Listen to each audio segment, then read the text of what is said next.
Je suis très heureuse de prendre la parole en cette Journée internationale des aînés, un événement qui revêt un caractère tout spécial, celui de célébrer la présence des aînés dans notre société et de collectivement leur dire merci d'avoir façonné le Québec d'aujourd'hui.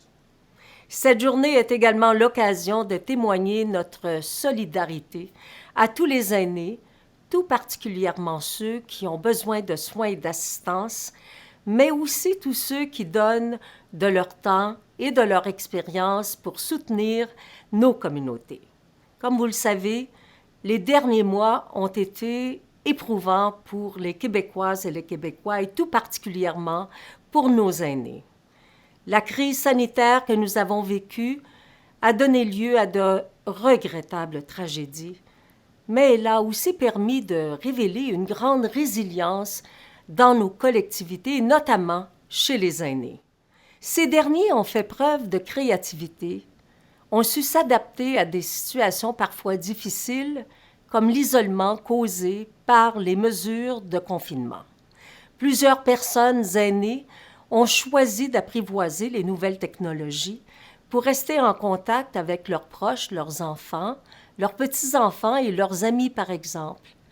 Bref, nous savons plus que jamais que les aînés sont essentiels à nos communautés et qu'ils contribuent, grâce à leur vécu et leurs expériences, au mieux-être de toute la société. Et c'est ce que nous souhaitons encourager et soutenir au quotidien par des actions concrètes qui visent à créer des environnements et des milieux de vie sécuritaires et stimulants qui favorisent leur épanouissement.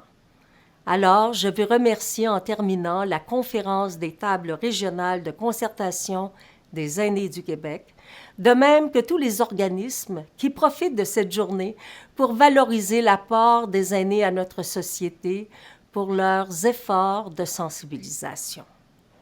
Continuons à travailler main dans la main afin de bâtir une société où il fait bon vieillir, entouré de sa communauté. Bonne Journée internationale des aînés à toutes et à tous.